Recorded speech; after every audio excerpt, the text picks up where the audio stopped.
Hello YouTube, Liz here.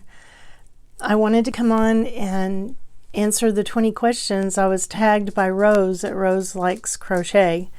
And thanks, Rose. And I am having some of my... This is Mimi. Mimi wanted to be in the video. Yeah. She's never been in the video before, so she wanted to be in the video. And she's growling at everybody else that wants to come up here and sit in my lap. Aren't you? It's okay. Yeah, she doesn't want Nacho up here. She wants to be the only one. So we'll answer the questions together. Okay, Mimi? All right, so the first question is, what does your name mean? I'm taking that as, what does my YouTube channel name mean? My YouTube channel name is Leave It to Lefty. I named my channel that. It just came to me when I was setting up the channel. And I'm left-handed, and as I was growing up, my mother kind of gave me a hard time. She'd always say, yeah, get that old left hand out here, and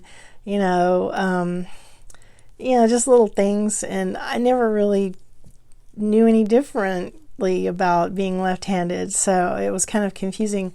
But she'd say, leave it to you to figure out how to do that, because I was always trying to fix stuff, and I'm always looking for solutions to problems, and I guess that's what made me a scientist. So the next question is, oh wait, I guess I didn't finish that question.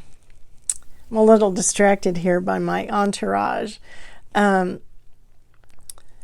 I decided to put it together as Leave It to Lefty instead of my given name, and I wanted to emphasize left-handedness in my channel because I originally started this channel in an effort to consolidate resources for left-handed people because I was having trouble finding them myself. So I thought maybe it's up to me to try to pull some of this together. And I really haven't done that. I sort of got sidetracked after I started my channel. I got a respiratory flu about a month later, and I was sick for several months, and it really knocked me down. And I've had some problems since then. So occasionally I do deal with left-handed issues, and I do mention it, but it's not solely for left-handed people. I want to make it for everyone. So the second question is, where are you from? And I'm from Texas. I don't live in Texas anymore. I've been in Arizona since 1995, but I will always be a Texan. And if anybody asks me where I'm from, I will say I'm from Texas. So that's just the way it is. I'm a Texan through and through. So where were you born? I was born in Texas. If I had been a boy, the fourth question is, what would my name have been if I'd have been a boy? And I don't know. I had two older brothers, and I guess they really wanted a girl. Nobody ever mentioned me not being a girl, like, what we would have named you. That never came up. My biggest accomplishment, I've heard some other YouTubers mention their children, and I have one child, my daughter, who I'm very proud of. She's a professor at a university, and she teaches biology, and her degree's in microbiology, virology, so she's done some good work.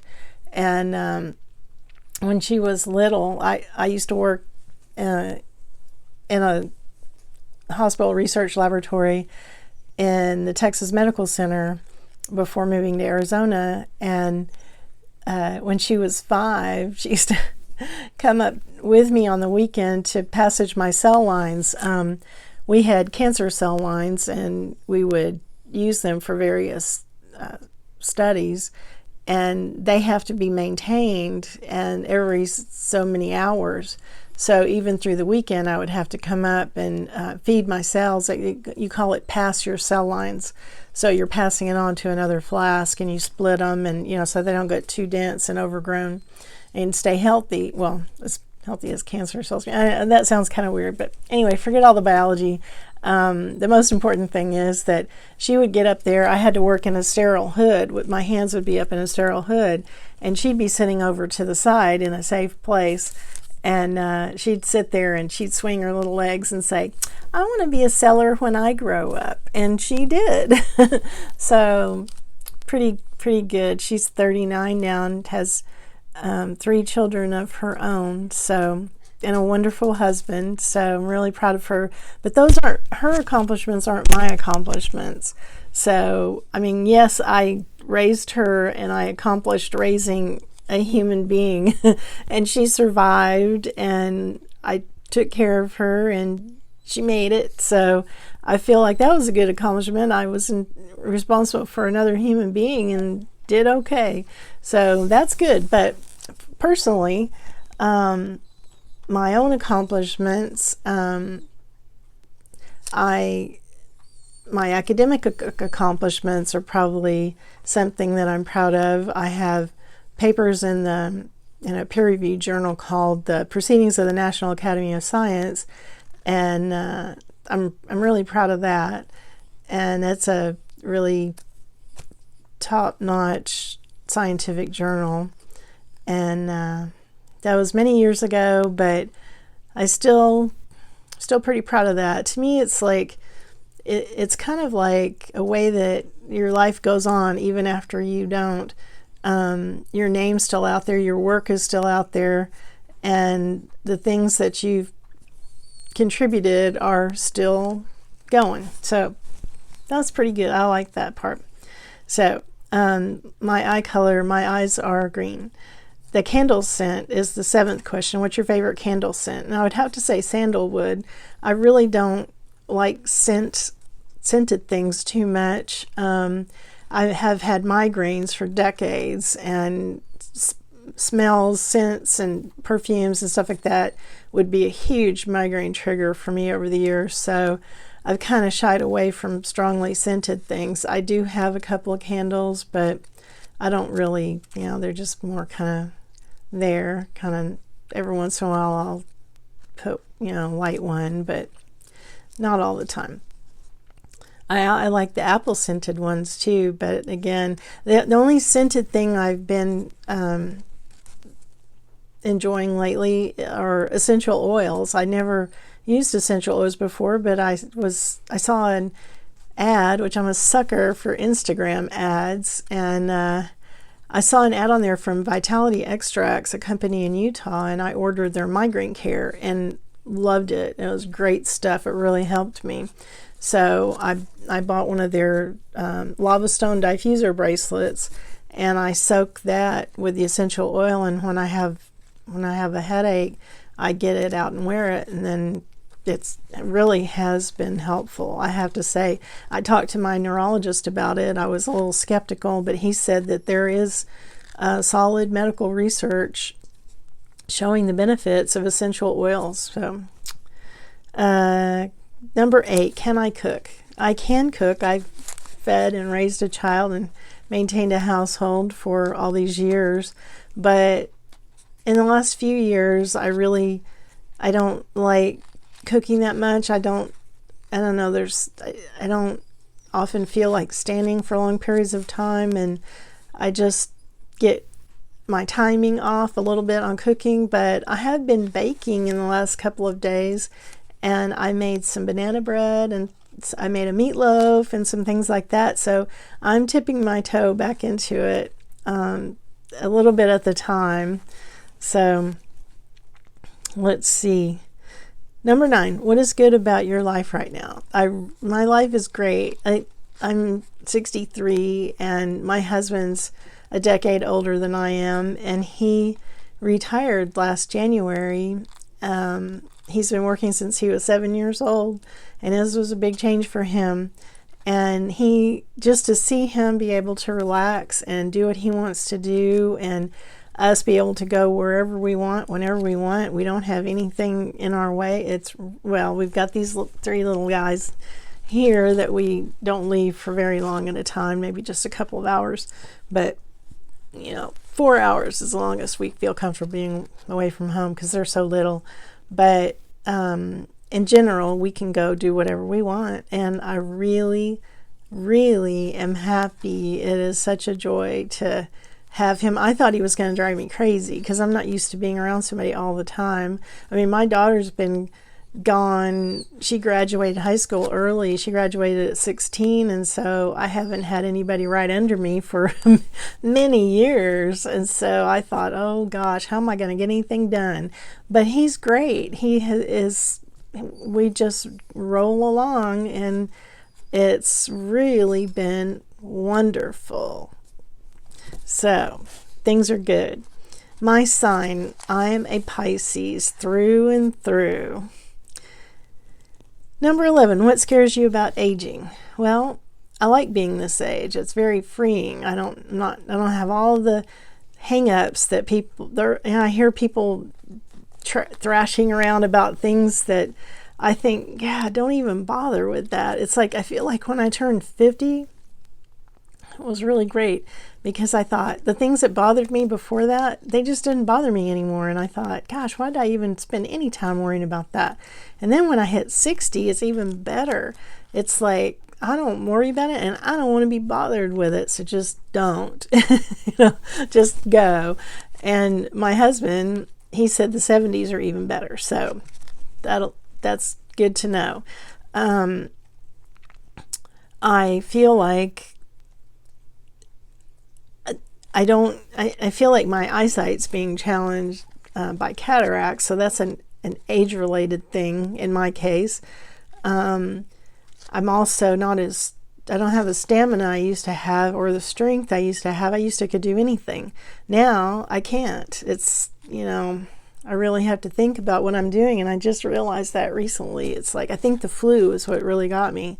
I was in the bed for 47 days last spring with the flu, and it really knocked me. It just like trashed my muscles and everything, and I was so weak, and it's taken me months and months to get my strength back.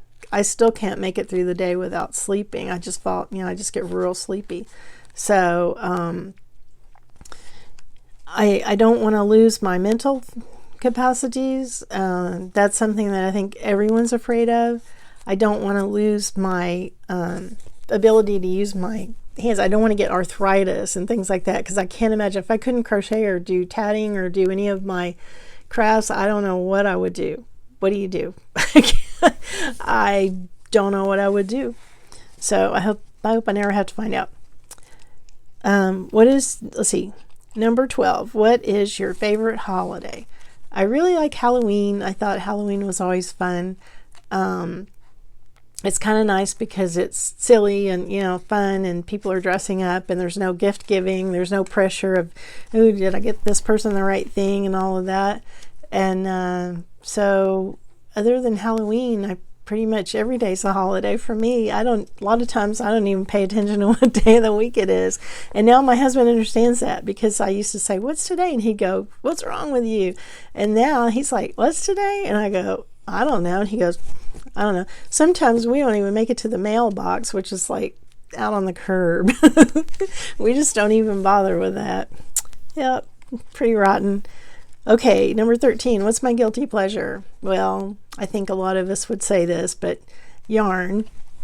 I don't drive, and so to get to a store to buy yarn is a bit of a challenge.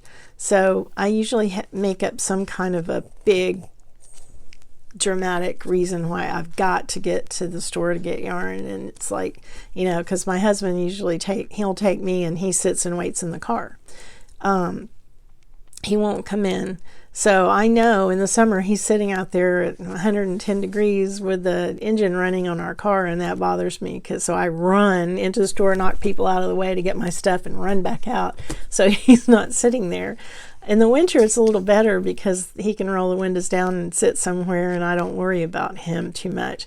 But I still don't like to make him wait. It's just not polite. So anyway, he tells me to take my time, but he has no concept of what that means. A friend of mine and I, a few years ago, we were up at a big Joann. I call it Giant Joann. It's in the Phoenix metro area. And we spent 2 hours just in the yarn, just going up and down the aisles and thinking about projects and talking. And it was fabulous. It was really fun. Good times. Number 14, favorite show to binge watch. Well, I don't really watch TV too much because I watch YouTube a lot. I like watching my favorite YouTube people and finding new ones and just keeping up with that. Sometimes I watch Netflix. Right now, the Hallmark Christmas movies are on, and I guess that's a form of binge watching. I just kind of leave them on sometimes and let them play. Sometimes I watch them, and sometimes I just have it on if I'm working on a project. I did binge watch on Netflix Grace and Frankie with Jane Fonda and Lily Tomlin. That is a fantastic show, and I love the ocean scenery. It's set in Malibu. That's a fun show. Number 15, what can't I leave the house without? My phone. I'm glued to my phone. Of course, I have my glasses, whatever, but that's just part of my attire, I guess. Kind of part of me. So, but I can't leave the house without my phone. And I don't need keys because I don't drive, and I use a code to get into my house, so I don't have to have keys. But I've got to have my phone. Number 16. Oh, am I a morning person? I can't read my writing. Am I a morning person or a night owl? I am a night owl through and through. Morning people are hard to love. I need a cup with that on it. My husband is a morning person. The first bird chirps and he's up. I am up. I'm just going to sleep about that time, basically. I stay up till like 3 or 4 o'clock in the morning. I just not interested in going to sleep. I'm just getting cranked up about, 10, 11, 12, 1, 2, 3. I have to force myself to go to sleep.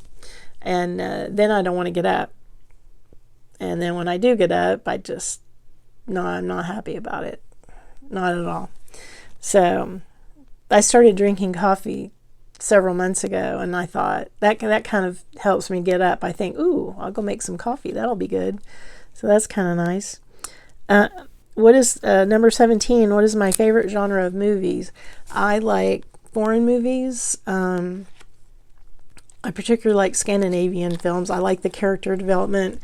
I don't like action and zipping around, and I don't like movies that you're in one place and then they flash back to another time. Just like in a book, when you're reading a book and you go from chapter to chapter and the chapter references something in the past, or it skips around. I just want a flowing storyline, and I don't have to go, what? Wait a minute, what was that? I'm not particularly interested in that. So Scandinavian movies, foreign movies. The Scandinavian movies, I'm lumping those all together because there tends to be a lot of character development and not much change of setting in the movie. It's all usually happening in one place, and I like that. It's calm. 18. The last thing I bought were Arizona Lottery Scratchers tickets. I'm kind of hooked on those, and I've been doing pretty good, so it keeps me in yarn money. Am I an introvert or an extrovert? I have always been an introvert, forever and ever and ever. But I got ovarian cancer 7 years ago, and when I came out of that, it was like, hey, I'm here. It's like suddenly I wanted to celebrate my birthday. I'm like, it's my birthday. When it's my birthday, I'm in a store or somewhere. I go, hey, it's my birthday today. And people go, thanks. And they go, happy birthday. And I go, thanks. And it's kind of neat. And now I also have become more extrovert. I don't want to label myself as extrovert because that just sounds wrong. Anybody that knows me in my life would never, ever say I'm an extrovert. Never. And anyway, so now... here I am, I'm talking to the entire world, and that doesn't bother me at all. I feel like I just kind of had a different perspective. And now it's like, one thing that really has been something that was eye-opening for me in the introvert-extrovert topic is I watch my dogs. I watch dogs. I have 3 dogs. I had a little dog that was my first dog before I got these, and it's like we would take him to the dog park. We got a new dog park here in town. We were all excited about it, and we took him there, and we only went a couple of times because it turned out to be kind of a risky scene. He was little, and it wasn't quite like how we thought it was going to be. But anyway, we went and met people, and we had friends that were there. And I always watched when a new dog comes to the dog park, and they're entering the gate, all the dogs come over to the gate and check out the new dog and greet them. And they're just all like, everybody's jumping around, wagging their tail and like greeting the new dog, and it's all like, everybody checking each other out.